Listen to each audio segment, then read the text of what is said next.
Hey everybody, welcome to the Good Morning from the Chicken Coop podcast. My name is Kim Johnson and I am a master mindset coach, creative strategist, and also happen to be a farmer. This is my chicken coop and I come out here every day to record a podcast, to teach distinctions, possibilities, new ways of thinking, and just bring some joy into the world. So welcome to the coop and let's start your day off in a fantastic way. Hey everybody, good morning from the yard actually. I had to let the girls out early this morning, and it always amazes me when it's really early how quiet it is. You can hear in the background, even the girls are quiet. They're all out walking around already, and they spread out. No hawks are screeching. The crows are not here. Everything is still. You can hear the water running in the background from the turtle pond, but that's it. Like, you don't hear anything. Oh, first crow of the day, right there. You hear it. They're coming in now. That was the very first one. How cool was that?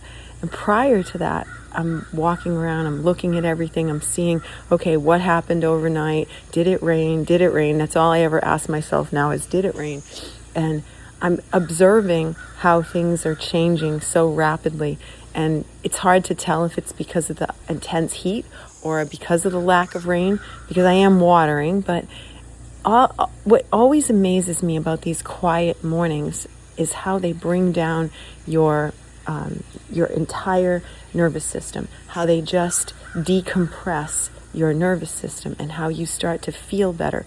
And it's like a known fact. People will tell you, if you garden, if you watch birds, if you do things like that in nature, go for walks, your nervous system decompresses. So the question is, why don't we do more of it? Why don't we bring it into our daily lives? Well, for some of us, where we live, it's next to impossible. We just can't. If you live in the city, it's very hard to do it right outside your door like I do. I can walk out my door and literally am in nature. But not everybody has that. And even though I have it, I don't always use it the way I should.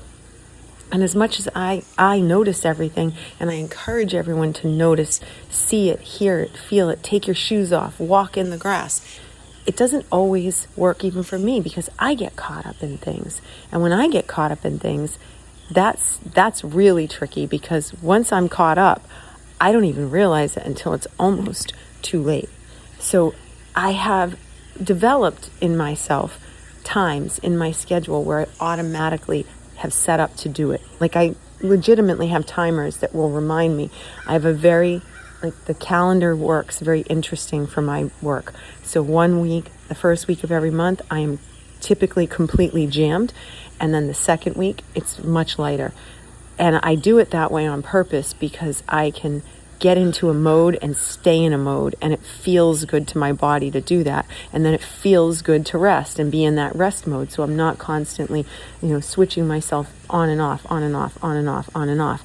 So the thing that I'm trying to impart on you, that I want you to take in, is setting up those times to decompress your nervous system, whether it's reading a book, being engulfed in a book. Like, just get into it and just don't put it down. Just take off into the world that writer has set up for you. Or it's watching a movie that just sucks you in, and watching this movie is going to make you feel like you're completely not in your own head, at least for the 2 hours plus.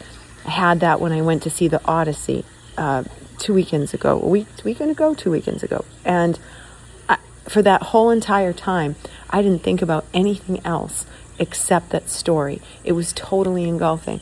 And while it's a very violent, crazy movie, I wanted to see it because I had read the book and I wanted to see the adaptation of it. And I was engulfed. I wasn't in my own world. I was in someone else's world.